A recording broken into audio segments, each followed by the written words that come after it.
الحمد لله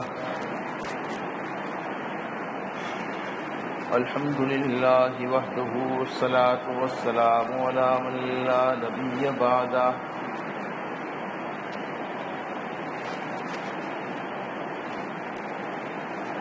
أعوذ بالله من الشيطان الرجيم بسم الله الرحمن الرحيم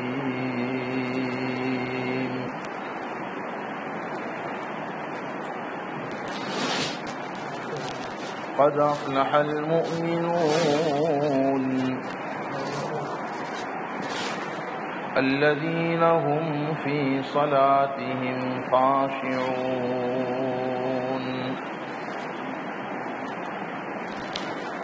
والذين هم عن اللغو معرضون والذين هم للزكاة فاعلون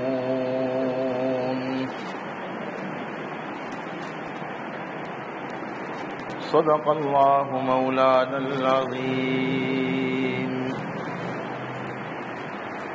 وصدق رسوله النبي الأمي الكريم ونحن على ذلك لمن الشاهدين والشاكرين والحمد لله رب العالمين.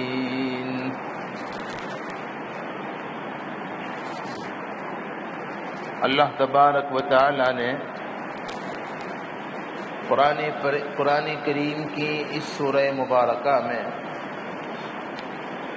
جہاں اور بہت سے مفید اور ضروری مضامین بیان فرمائے، سورہ مؤمنون کے شروع ہی میں اہل ایمان میں جو جنت الفردوس کے وارث بننے والے ہیں، ان کے 7 اعمال، 7 اخلاق، 7 اوصاف کا تذکرہ فرمایا۔ اس کا مطلب یہ ہے کہ جس مسلمان مرد اور عورت میں یہ جو 7 صفات اللہ پاک نے بیان فرمائی ہیں وہ پائے جائے، دنیا میں اس کی جو بھی حیثیت ہو، انجام کے اعتبار سے وہ کامیاب ہیں اور جنت الفردوس کا وارث ہے۔ آپ نے پچھلی جمعوں میں سنا کامیاب مسلمانوں کی جو بنیادی صفات ہیں، پہلی صفت یہ ہے کہ الذین هم فی صلاتهم خاشعون، بڑے خشوع اور خضوع کے ساتھ وہ نماز پڑھتے ہیں، سکون کے ساتھ، سنت کے مطابق۔ دیکھو خشوع اور خضوع کیسے پیدا ہوگا، اس کی طرف ذرا سا میں الفاظ ہی میں اشارہ کروں۔ پورے اہتمام اور تیاری کے ساتھ، یہ نہیں کہ اچانک جہاں موقع ملا، جہاں کوئی مسجد آئی نماز پڑھ لی، وہ بھی اچھا ہے، غنیمت تو ہے، کبھی کبھی ایسا ہو گیا تو ٹھیک ہے، لیکن یہ عادت اچھی نہیں ہے۔ نماز کی شان یہ ہے، جیسے آپ کو کسی سے میٹنگ کرنی ہوتی ہے نا، آپ پہلے سے تیاری کرتے ہو، نماز کی شان بھی یہ ہے کہ پوری تیاری کے ساتھ، پورے اہتمام کے ساتھ نماز پڑھی جائے، اور سکون کے ساتھ، بے سکونی کے ساتھ نہیں۔ نماز کا ہر رکن، قیام بھی بڑے سکون کے ساتھ ہو، رکوع بھی بڑے سکون کے ساتھ ہو، سجدہ بھی بڑے سکون کے ساتھ ہو۔ اچھا، پھر امام کے ساتھ نماز پڑھے تب بھی یہ کیفیت، اکیلے پڑھے تب بھی یہ کیفیت۔ بعض حضرات کو دیکھا جاتا ہے امام ابھی رکوع سے کھڑے ہوئے ہیں، سمع اللہ لمن حمیدہ، ابھی امام تو تحمید میں سمع اللہ لمن حمیدہ کی کیفیت میں ہے اور سجدے میں چلے جاتے ہیں۔ غلط بات ہے، فائدہ تو اس سے کچھ بھی نہیں ہوگا۔ آپ کا بھی سلام اسی وقت پھرے گا جب امام صاحب السلام علیکم کہیں گے، پھر امام سے پہلے کسی رکن کو ادا کرنا، امام سے پہلے امام سے آگے بڑھ جانا، کیا فائدہ سوائے نماز کے نقصان کے اور کچھ نہیں۔ لہذا اس کا اہتمام، یہ سکون کے خلاف ہے اور خشوع اور خضوع کے خلاف ہے۔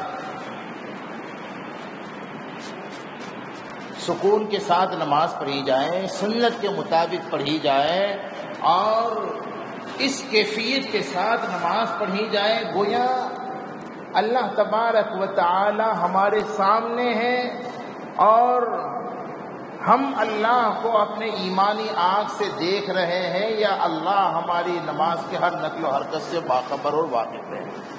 اس کیفیت کے ساتھ جب نماز پڑھی جائے گی انشاءاللہ تو بڑی حد تک اس نماز میں خشوع اور خضوع پیدا ہوگا۔ اور ہمارے شیخ فرماتے ہیں جمعہ صاحب کہ ہمارے بس میں خشوع اور خضوع پیدا کرنے کی کوشش کرنا ہے۔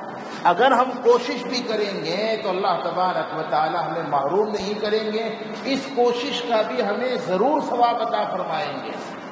ممکن ہے کہ اللہ تعالیٰ خشوع اور خضوع کی کوشش کرنے پر ہمیں خشوع اور خضوع والی نماز کا ثواب بھی عطا فرما دے، اگرچہ ہو بھی نہیں تو کوشش تو ہمیں کرنی چاہیے نا بھائی، کریں گے انشاءاللہ۔ دوسری صفت گزشتہ جمعہ میں ہم نے یہ عرض کی تھی، والذین هم عن اللغو معرضون، جنت الفردوس کے جو وارث ہیں ان کی دوسری صفت یہ ہے کہ وہ لغو سے مراد ایسے کاموں سے، ایسی باتوں سے جس میں نہ دنیا کا فائدہ ہے، نہ دین کا فائدہ ہے، نہ آخرت کا فائدہ ہے، وہ اپنے آپ کو بچاتے ہیں، بے مقصد کوئی کام نہیں کرتے، کوئی کلام نہیں کرتے۔ یاد رکھو مومن کی زندگی بامقصد ہونی چاہیے، اور ہر وہ کام جس میں کسی قسم کا کوئی فائدہ ہی نہ ہو، جیسے میں نے گزشتہ 2 مثالوں کی طرف توجہ دلائی تھی، 2 مثالوں کے ذریعے۔ مثال کے طور پر بہت سے بچے بھی، جوان بھی، مرد اور عورتیں بھی موبائل کے اندر فضول مشغول رہتے ہیں۔ ضروری میسیج آپ چیک کیجئے، کوئی منع نہیں ہے، لیکن یاد رکھو صاحبو، جتنے اہتمام سے ہم موبائل کو روزانہ چیک کرتے ہیں نا، خدا کی قسم قرآن سے محبت کا تقاضا یہ ہے، ایمان کی علامت یہ ہے، اتنے اہتمام کے ساتھ ہم اللہ کے قرآن کو بھی چیک کیا کریں، کھولا کریں، پڑھا کریں۔ اس لیے کہ موبائل میں آپ کے گروپ کے میسیج اگر موجود ہیں، موبائل میں آپ کے کسی دوست کے میسیج موجود ہیں، تو اللہ کے قرآن میں اللہ کے میسیج موجود ہے کہ نہیں؟ یہاں تک تو پھر بھی ٹھیک ہے، لیکن موبائل میں گیم کھیلنا اور فضول گیموں کے اندر اپنے آپ کو مشغول رکھنا، ظاہر بات ہے اس میں سوائے وقت کی بربادی کے اور کوئی، یہ فضول اور لغو کا۔ ایسے ہی ہم نے کہا تھا یہ IPL کا جو آج کل میچ چل رہا ہے، آپ وہاں جا کر کے اس میچ کو دیکھیں تو، یہاں سے اپنے موبائل اور ٹی وی کے ذریعے دیکھیں تو، اس میں آپ کا ذاتی فائدہ کیا ہے؟ نہ دین کا، نہ دنیا کا، نہ آخرت کا، یہی تو لغو چیز ہے۔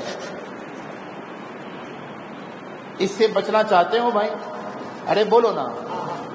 اس سے بچنے کا طریقہ یہ ہے، 2 کام اگر ہم کر لیں تو انشاءاللہ العزیز میرے لیے بھی بچنا آسان ہے، آپ کے لیے بھی۔ نمبر 1، دیکھو ہم تو یہ چاہتے ہیں کہ صرف بیان کی حد تک بیان نہ ہو، بلکہ کوئی میسیج دیا جائے، بیان کے ذریعے کوئی پیغام دیا جائے، کوئی عمل کی راہیں آسان کر کے بتلائی جائے۔ اس لیے صرف سننے تک محدود مت رکھیے، ارادہ کریں کہ جو کچھ سنیں گے انشاءاللہ دل سے سنیں گے اور عمل کرنے کی کوشش کریں گے۔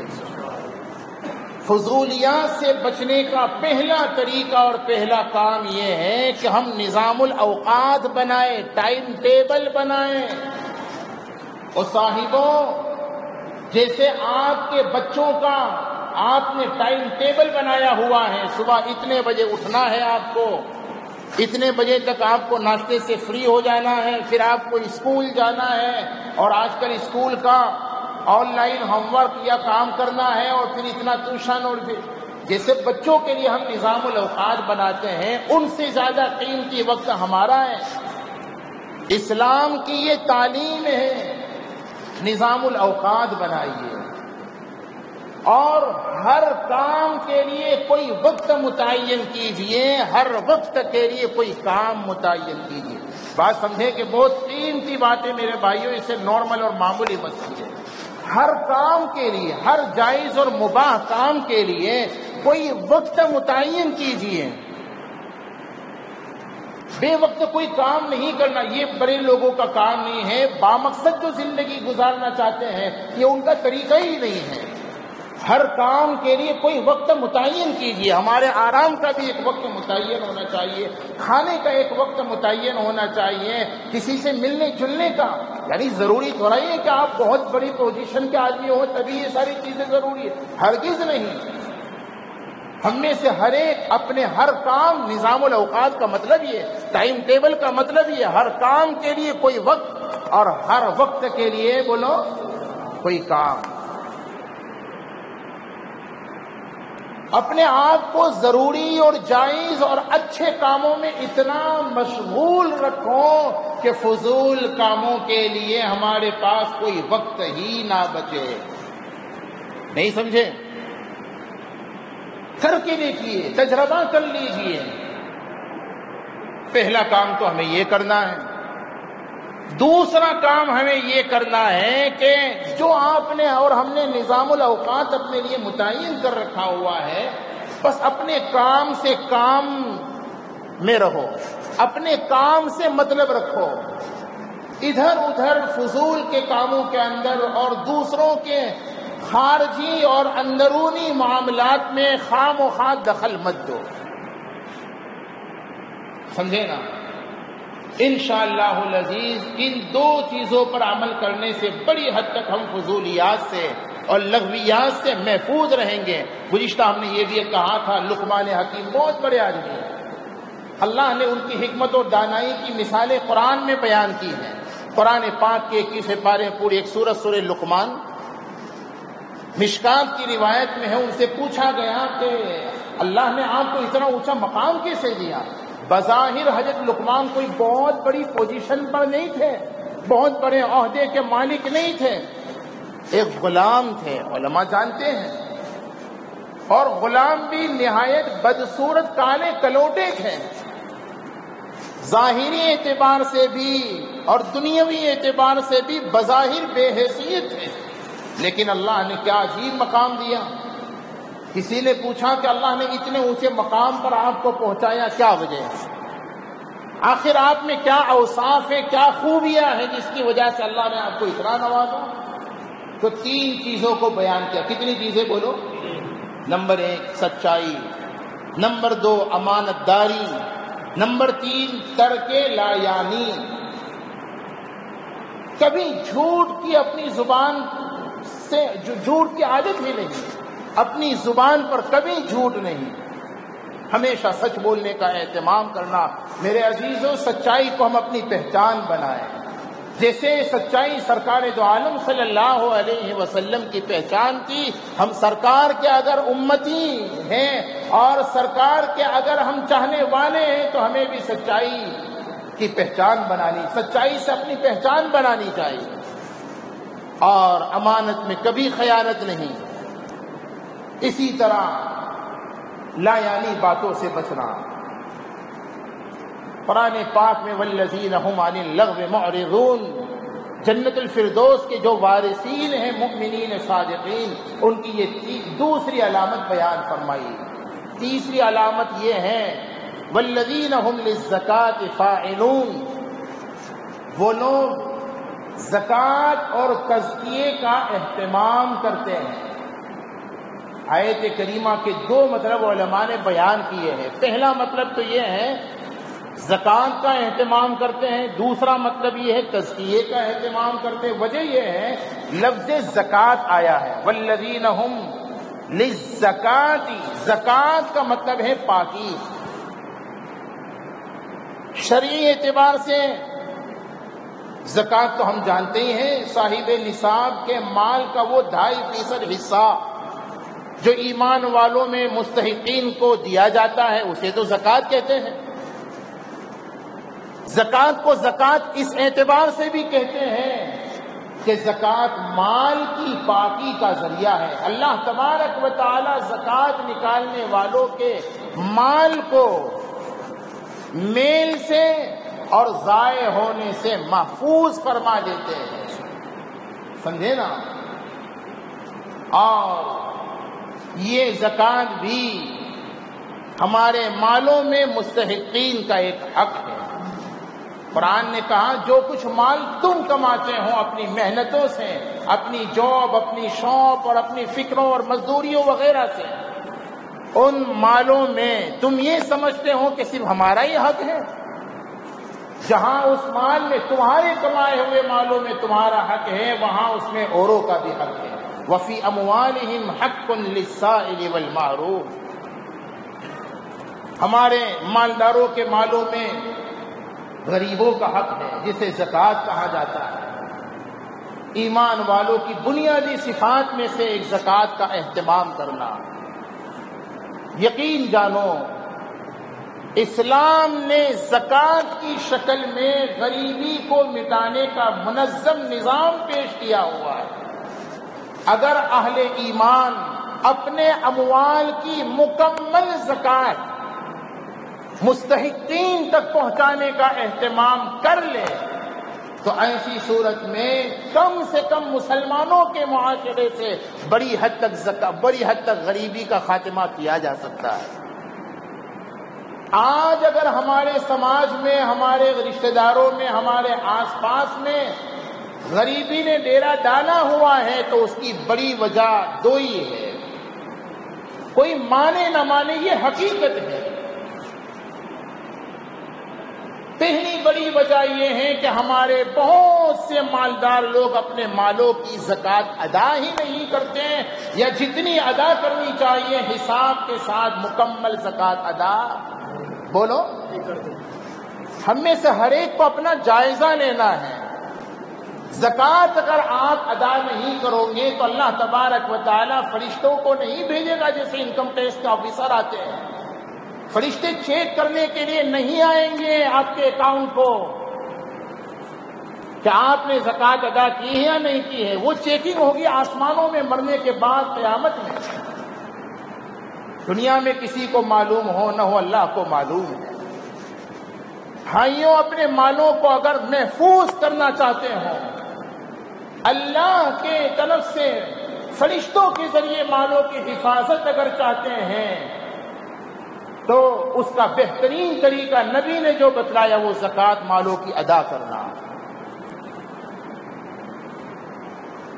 اگر ہمارے صاحب نصاب مسلمان مکمل اپنے مالوں کی زکوٰۃیں ادا کرنے والے بن جائے اور جو لوگ واقعی حقدار ہیں ان کو دینے والے بن جائیں تو بڑی حد تک ہمارے سماج سے غریبی کا خاتمہ ہو سکتا ہے۔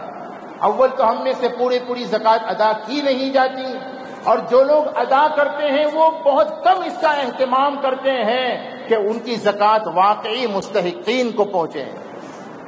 میں تو اکثر رمضان میں بھی کہا کرتا ہوں، جب اس قسم کی بات آتی ہے تو میں کہا کرتا ہوں کہ اگرچہ میں مدرسے کا آدمی ہوں لیکن یاد رکھو ہمارے اور آپ کے مدرسے چھوٹے ہوں یا بڑے ہوں وہ مدرسے بعد میں ہیں، پہلے ہمارے اپنے رشتہ دار ہیں۔ اللہ کے رسول صلی اللہ علیہ وسلم نے فرمایا اگر تم اپنی زکوٰۃ مالوں کی ادا کرنا چاہتے ہو تو سب سے پہلے رشتہ داروں کو دیکھو۔ تمہارے رشتہ داروں میں اگر کوئی غریب ہے، تمہارا حقیقی بھائی یا اس کی اولاد، تمہاری حقیقی بہن یا اس کی اولاد، تمہارے ددیال میں، ننیال میں، سسرال میں، تمہاری سوسائٹی میں، تمہارے علاقے میں اگر کوئی غریب ہے، اور خاص طور پر ایسے جو حقدار تو ہیں لیکن باغیرت ہیں، ان کا حال وہ ہے جو قرآن نے کہا۔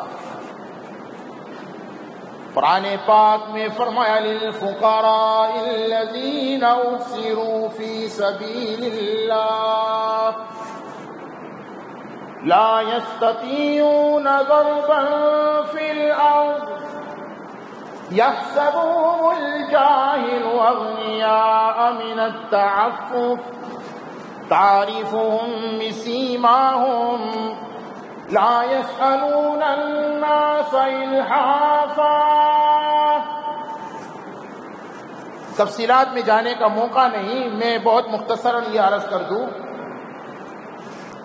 خاص طور پر وہ دیندار لوگ جو غریب ہیں، زکوٰۃ کے حقدار ہیں، لیکن وہ اپنی غیرت کی وجہ سے اظہار بھی نہیں کرتے، ایسوں کو ڈھونڈ ڈھونڈ کر زکوٰۃ دینے کا حکم ہے. ایسے رشتہ داروں کو جو حقدار ہیں لیکن باغیرت سوال نہیں کرتے، ان کو ڈھونڈ ڈھونڈ کر کے اپنی زکوٰۃیں دیجیے. حتیٰ کہ شریعت مطہرہ کا تو کتنا اہم مسئلہ ہے. اگر ایک شخص واقعی حقدار ہے، آپ کو معلوم ہے، اور ظاہر بات ہے آپ اپنے رشتہ داروں کو جانیں گے، ہم اپنے رشتہ داروں کو جانیں گے. اگر آپ اپنے رشتہ دار میں کسی کو حقدار سمجھتے ہیں اور یہ بھی اندازہ ہے کہ وہ زکوٰۃ کا نام سنے گا تو شرمندہ ہوگا، تو اسے زکوٰۃ کی نیت سے دل میں نیت زکوٰۃ کی کیجئے اور دیتے ہوئے اس سے کہہ دیجئے کہ یہ ہدیہ ہے، آپ رکھ لیجئے. دل میں کیا نیت کیجئے؟ ارے بولو، زکوٰۃ. عزت نفس کا شریعت نے اتنا لحاظ کیا ہوا ہے. ایسا دینے میں ایک انداز اختیار مت کیجئے جو سامنے والے کی دل شکنی کا ذریعہ. ابھی تو موقع نہیں ہے، میں جلدی میں ایک بات بتلا دوں. میں نے تفصیل سے اللہ کی توفیق سے لکھا ہے، ہم جو کچھ بھی چھوٹی بڑی نیکیاں کرتے ہیں نا، 4 چیزیں ایسی ہیں جو نیکیوں کو ضائع کر دیتی ہے، نیکیوں کے اجر و ثواب کو ضائع کر دیتی ہیں. کتنی چیزیں؟ 4 چیزیں. نمبر 1 شرک جلی، نمبر 2 شرک خفی یعنی ریاکاری، نمبر 3 کسی کی دل شکنی، نمبر 4 بعض معاصی، بعض گناہ. قرآن نے کہا آپ اگر زکوٰۃ دیتے ہوں یا کوئی صدقے کی کیٹ دیتے ہوں اور انداز اور طریقہ ایسا اختیار کرتے ہوں جو کسی غریب کی عزت نفس کو مجروح کرتا ہے، تو یہ چیز تمہارے زکوٰۃ اور صدقے کے اجر و ثواب کو ضائع کر دے گی. لا تبطلوا صدقاتکم بالمن والاذى، قرآن میں ہے. اس لیے میرے بھائیوں اس کا بہت اہتمام کرنا چاہیے. بہرحال کامیاب ایمان والوں کی جو بنیادی صفات ہیں، زکوٰۃ کا اہتمام کرنا اور اسی میں اپنا تزکیہ کرنا، دلوں کی صفائی کا اہتمام کرنا. جیسے جسم گندا اور میلا ہو جاتا ہے، 2 منٹ سن لیجیے بس وقت ختم ہو رہا ہے. یاد رکھو میرے بھائیوں یہ حقیقت ہے، جیسے جسم گندا اور میلا ہو جاتا ہے ایسے ہی ہمارا دل بھی بولو گندا اور میلا ہو جاتا ہے. آپ مانتے ہو نہیں مانتے ہو؟ حدیث میں ہے، قرآن میں ہے، جب بندہ کوئی گناہ کرتا ہے تو دل پہ ایک کالا نقطہ لگ جاتا ہے. اب اگر توبہ استغفار کر لیتا ہے وہ نقطہ مٹ جاتا ہے. اگر توبہ اور استغفار نہیں کرتا پھر گناہ کرتا ہے، گناہ پہ گناہ، گناہ پہ گناہ کرتے ہی جاتا ہے، تو ایک وقت یہ آتا ہے کہ اس کا دل گناہوں کی وجہ سے بالکل سیاہ اور کالا ہو جاتا ہے. پھر اس کا حال یہ ہوتا ہے اسے نیکی اچھی نہیں لگتی اور بدی بری نہیں لگتی. اللہ ہماری حفاظت فرمائے. دل میلا ہو جاتا ہے. دل کے میل کو دور کرنے کے لیے، دل کی صفائی کے لیے مختصر سن لو 4 چیزوں کا اگر اہتمام، یہ قرآن پاک کی آیتوں اور احادیث مبارکہ کا خلاصہ پیش کر رہا ہوں. تفصیل میں جانے کا موقع ہوتا تو اللہ کی توفیق سے ہر بات کی دلیل پیش کرتا. اگر ہم چاہتے ہیں اپنے دلوں کا تزکیہ کرنا، دلوں کی صفائی چاہتے ہیں تو 4 چیزوں کا، کتنی چیزیں بولو کروں گے انشاءاللہ؟ 4 چیزوں کا اہتمام. نمبر 1 قرآن پاک کی تلاوت، حدیث میں ہے. نمبر 2 فکر آخرت. اللہ کے نبی نے فرمایا تھا دلوں پر میل لگتا ہے، زنگ لگتا ہے جیسے لوہے پر پانی لگنے سے. حضور نے جب یہ فرمایا صحابہ نے پوچھا حضور اس کی صفائی کا کیا طریقہ؟ فرمایا تلاوت القرآن وکثرت الموت او کما قال علیہ الصلوۃ والسلام. فرق ہی دیکھیے، قرآن کو صرف رمضان کے ساتھ خاص مت کر لیجئے. قرآن صرف رمضان کے لیے نہیں، قرآن صرف مرحوموں کی بخشش کے لیے اور ان کو بخشوانے کے لیے نہیں ہے، قرآن ہدایت کے لیے۔ اسے پڑھیے اور روزانہ کا معمول بنائیے۔ کوشش کیجئے کہ ہمارا کوئی دن قرآن پاک کی تلاوت سے خالی بولو نہ جائے۔ فکر کیجئے، قرآن پاک کی تلاوت دلوں کی تزکیے اور صفائی کا پہلا بنیادی عمل۔ نمبر 2 فکر آخرت۔ نمبر 3 ذکر اللہ کی کثرت۔ جتنا اللہ اللہ زبان پر آئے گا انشاءاللہ اتنا ہی اللہ دل میں آئے گا، اور جتنا اللہ دل میں، اللہ کی محبت مراد جتنا دل میں آتی رہے گی انشاءاللہ دل صاف ہوتا جائے گا۔ قرآن پاک کی تلاوت، فکر آخرت، ذکر اللہ کی کثرت، اور یہ تینوں چیزوں کی آسانی کے لیے اہل اللہ کی صحبت۔ سمجھے نا، یہ 4 چیزوں کا اہتمام اگر کر لیا تو انشاءاللہ دلوں کا تزکیہ اور صفائی آسان ہے۔ اللہ تبارک و تعالی ہم تمام کو اہتمام کرنے کی توفیق عطا فرمائے، آمین۔ وآخر دعوانا الحمدللہ۔